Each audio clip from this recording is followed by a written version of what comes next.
భారత రాజ్యాంగ నిర్మాత బాబాసాహెబ్ డాక్టర్ బిఆర్ అంబేద్కర్ 69వ వర్ధంతి వేడుకలు జరుపుకోవాలని యావత్ భారతదేశం మొత్తం కూడా ముంబైకి చేరుకున్న దృశ్యం కనిపించింది. రెండు తెలుగు రాష్ట్రాల నుంచి కూడా సుమారుగా 2 లక్షల పైచీలకు హాజరై ఉంటారనేది ఒక నివేదిక.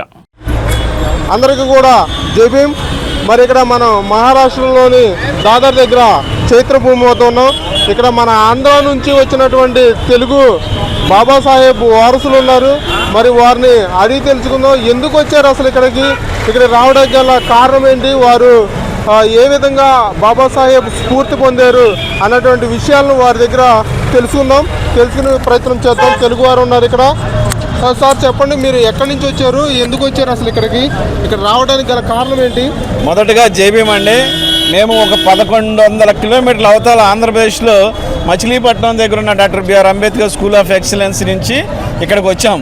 ఇక్కడ రావడానికి కారణం ఏంటంటే తన ఆఖరి రక్తపు చుక్కను కూడా భారతదేశం కోసం, మరి టు అప్లిఫ్ట్ ద డౌన్ ట్రోడన్ అనగదొక్కబడిన ప్రజల కోసం దాని చివరి రక్తపు బొట్టును కూడా ఖర్చు చేసిన బాబాసాహెబ్ అంబేద్కర్ గారికి నివాళులు అర్పించడానికి ఆయన 69వ వర్ధంతి సందర్భంగా ఎక్కడైతే ఆయన యొక్క పార్థిక శరీరం మరి ఖననం చేయబడిందో ఆ ప్రదేశంలో బాబాసాహెబ్ అంబేద్కర్ గారికి నివాళులు అర్పించడం కోసం మరి అన్ని కిలోమీటర్ల దూరం నుండి వచ్చి మా యొక్క కృతజ్ఞతని మరి ఈ రోజున what we are because he was Babasaheb Ambedkar లేకపోతే మేము లేవు కాబట్టి ఈరోజు మేము కట్టుకున్న బట్ట కావచ్చు, మేము ఉండే గృహం కావచ్చు, వాటిని మేము ఏది చేసినా సరే కేవలం బాబాసాహెబ్ అంబేద్కర్ సంపాదించిన మానవ హక్కుల మరి విజయ యోధుడు బాబాసాహెబ్ అంబేద్కర్ కాబట్టి ఆయన ఇచ్చిన హక్కుల వల్ల ఈరోజు మేము బతుకుతున్నాం కాబట్టి కృతజ్ఞత కోసం మరి అక్కడి నుంచి వచ్చి బాబాసాహెబ్ అంబేద్కర్ గారికి మేము నివాళులు అర్పించడం జరిగింది. ఓకే, థ్యాంక్ యూ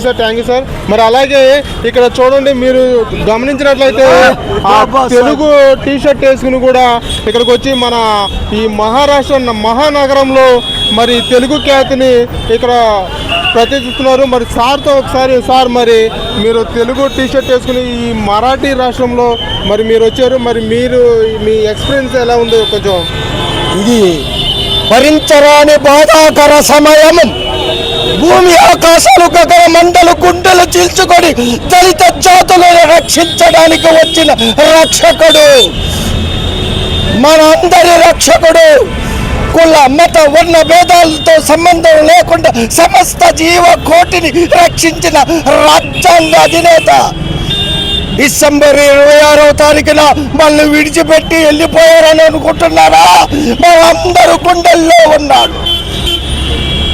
ఈ దేశాన్ని దశ నిర్మాణం చేయటానికి మన హృదయ సంకల్పాల్లో ఉన్నారు.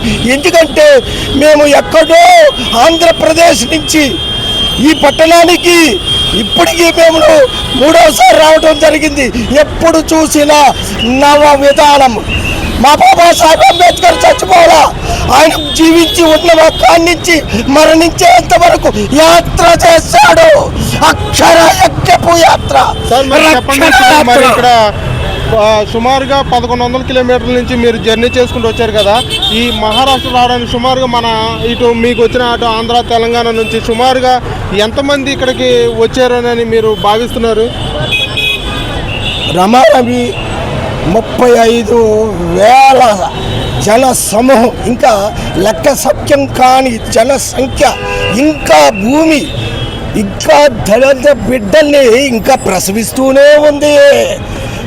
బొంబాయి నగరం పట్టట్లా బాబాసాహెబ్ అంబేద్కర్ అందరి ఆత్మలో తిరుగాడుతున్నాడు.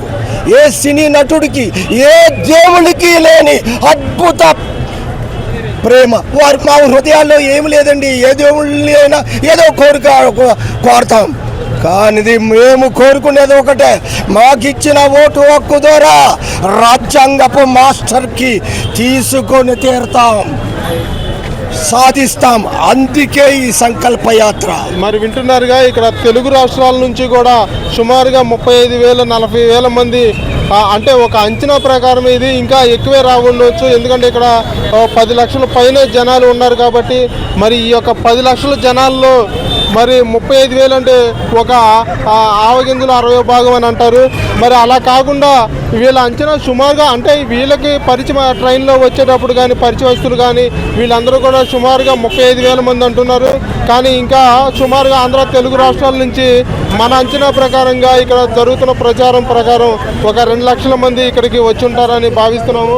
మరి ఇక్కడ వాళ్ళు కూడా ఉన్నారు. కొంచెం ఇక్కడ Marathi or Hindi sir? Kannada. Okay, మరి వీళ్ళ గురించి కూడా మనం తెలుసుకుందాం ఒకసారి. బాబాసాహెబ్ యొక్క ఆలోచన విధానం మీరు ఇక్కడ రావడానికి గల కారణం ఏంటనేది. तात्या तुम्हाला दोन